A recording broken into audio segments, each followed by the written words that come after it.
Friends అందరికీ hi. మేమైతే కొత్తగా ఛానల్ పెట్టినాం, కీర్తి విజయ్ 1649 ఛానల్. దానికంతా ఈరోజైతే ఒక ఫన్నీగా అయితే చికెన్ అయితే ప్రాంక్ వీడియో అయితే చేస్తున్నాం. అంతా అయితే చూడండి, మీరు నవ్వి అక్కడే కూర్చొని వెళ్ళిపోతారు. సరేనా? ఇప్పుడైతే స్టార్ట్ అయిపోదాం కదండి. ఏం చేస్తున్నావు మామా? నాకు ఎందుకో చికెన్ తినాలనిపిస్తుంది, ఒకసారి తీసుకొని వస్తాం మామా. వద్దు సింధు, వద్దు సింధు. ఎందుకు మామా? ఎందుకు వద్దంటా? వద్దు, చికెన్ అంటేనే ఏంటి డాడీ, మమ్మీ ఎప్పుడో ఒకసారి కదా చికెన్ అడిగేది. ఉండే ఈశారం సేపు నేను చెప్తానే కదా మామ, ఈ రోజు నుంచి నేను చికెన్ వండితే ఉప్పు కారం ఆ పసుపు అన్ని నీ మోతాదులోనే పెట్టు, నేను బాగా చేస్తా. ఓకేనా?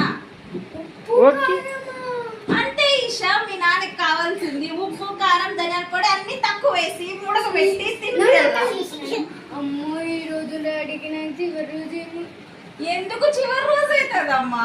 నన్ను వంటల్లో పోయినప్పుడు బట్టలు ఉతికినప్పుడు ఇవి అవి అన్ని పేర్లు పెడతారే. ఈ ఒక్క రోజు పూట అన్నంలో ఉప్పు ఎక్కువైతే మట మండిపోతాడు మీ నాన్న.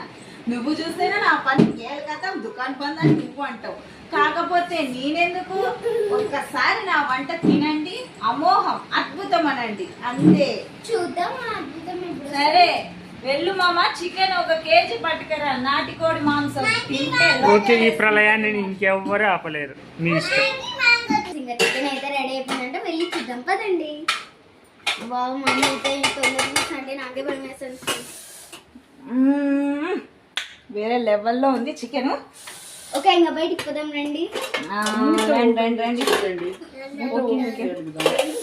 వేడి వేడి చికెన్ లోకి అన్నం తినేస్తే చాలా. మా డాడీ అయితే ఇషా, నేను వేడి వేడిగా చికెన్ చేసినాను, ఒకసారి ఎలా ఉందో టేస్ట్ చెప్పమ్మా.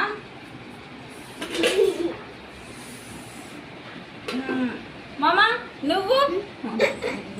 నేనే తింటాను ఫ్రెండ్స్, ఎందుకంటే వీళ్ళందరూ నన్ను అవమానిస్తున్నారు. ఉప్పు కారం నేనే టేస్ట్ చేసి చెప్తానే. బాగుంది ఫ్రెండ్, వీళ్ళకి ఎలా ఉందో తెలీదు. ఇప్పుడు నెక్స్ట్ మా మామకు పెడతానే. మా మామకు పెట్టిపోతున్నాను, చూడండి ఫ్రెండ్స్ ఒకసారి. ఏమమ్మా మాట రావట్లేదు అంటే అయిపోయిందని ఇది. ఉండండి, 100 ఏళ్ళ జీవితం ఉందండి నాతో. అప్పుడు